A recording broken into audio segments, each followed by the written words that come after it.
everyone. Today we're going to talk about metaphysics. We're going to answer the questions, what is metaphysics and how does it relate to you? You're going to be shocked to find out what metaphysics is. So metaphysics is the study of beyond physicality. So we always talk about spirit, the invisible world. These are examples of metaphysics. It's a philosophy. It's also psychic medium readings. It's astrology. It's all that stuff that is not tangible, but yet it's real. It's electrical. It's energetic. So metaphysics is what I do. I'm a master metaphysician, master astrologer, and very gifted psychic and medium. So what does that mean? It means that I have the command of the invisible world.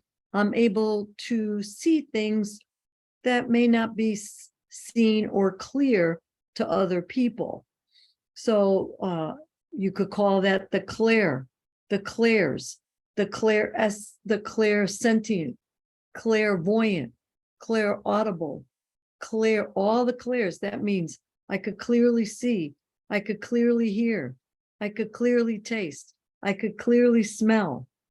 So that is a whole nother language on how I get impressions from the invisible world.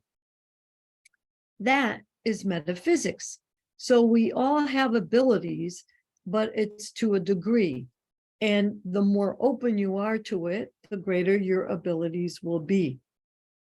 So I've had so many questions on this topic, and I use the word frequently in my newsletters and in my blog posts and in my TikToks. And I thought, oh goodness, people don't really understand what metaphysics is. So it's all this woo-woo information. The two biggest metaphysical libraries in the world are the Vatican and at the ARE right here in Virginia Beach. I'm a member there because I love their library, and I also do readings there. I'm a special guest psychic reader and astrologer there. It's an honor and a privilege to be associated with the Edgar Cayce Foundation there. And for the record, a little side story, when I first moved to Virginia Beach from Connecticut, I unknowingly moved into the original home of Edgar Cayce, right here on 35th Street in Virginia Beach. I'm no longer there, but I thought it was a very interesting spot for me. I also am in contact with the realtor that sold the home to my husband, my late husband. So that's a little side note about Edgar Cayce and metaphysics. So metaphysics is just a huge umbrella term for anything invisible or beyond our physical, tangible world that we can't say, well, this is a glass. It's hard to see it. There it is. This is a glass. And then here's my idea. An idea could be metaphysical. So let's go through some ways that we could use metaphysics to help us in our daily life. Because why bother learning about metaphysics if it doesn't do us any good? Well, astrology is, excuse me, is my foundational tool on metaphysics. So what that means is that I look at the stars and the planets and in the houses and the signs and the relationships, which are aspects to one another, and I'm able to decode the astrological chart. So as another side note or a side story to astrology, and my philosophy on astrology is that when you decode the astrology chart, it's very personal because we're comparing that chart to your soul's contract. That's all an astrology natal chart is a soul's contract.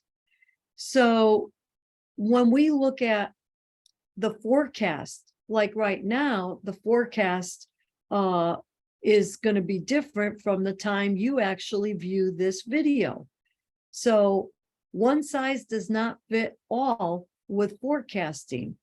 You're wasting your time.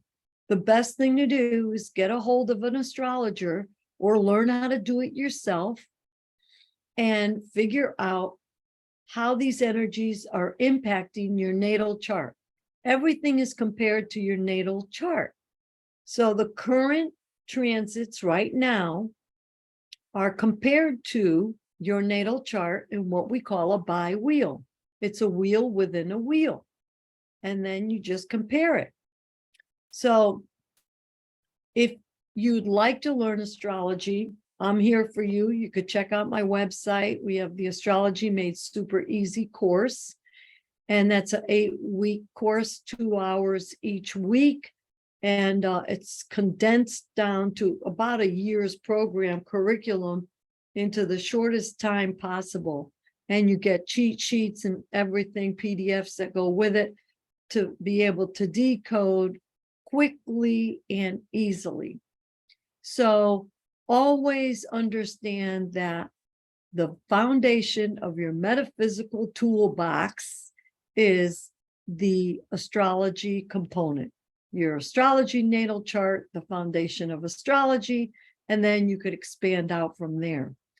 The second thing that I use is my intuition or my gifts. And that's another video. You could see why I've turned this into a business. I really resisted even acknowledging that I had abilities because, you know, it wasn't a smooth transition because I would always get in trouble for saying what I saw and what I felt. Because I knew they were real, but what I did not realize is that other people did not see this invisible spectrum that I was able to know and see and sense. So it's and I had few people that I could talk to about it because it was just taboo, you know, not like it is now. Now it's a blessing, you know, to be at this age and to be fully understood by the masses, and to be able to provide my gifts and my knowledge and expertise to the world. Never dreamed this would happen. So I use oracle cards. So this is my latest favorite deck, and it's called the Quantum Oracle cards. I love it. It's created by Sandra Ann Taylor. She is a psychic medium twin to Sharon Ann Klingler. And they also did the Akashic Tarot deck. That was my first favorite until this one came. So now it's like, I don't know which one I like best. And I literally read the description from the guidebook because I don't want to leave anything out. They have brilliantly channeled this information into a deck. So you're saying, well, what's that got to do with metaphysics? The metaphysics part is because we're dealing with an invisible world. We have spirits, angels, guides, totem animals that we cannot see, but they're energetically here. And we also could do dowsing, which is the energy. I use a pendulum. This thing works great because it's high caliber gold, high carat gold, and it's always next to me around my heart chakra, between my heart chakra and my solar plexus. What a perfect place to be. And gives me great clarity, great clear energy and information. So here's the guidebook that I use, and I just go right for the page that refers to the specific card. So for example, I'll just pick a card. So it's spirit that will manipulate the deck through energy. So it will give me the exact message that I need to hear at the exact time.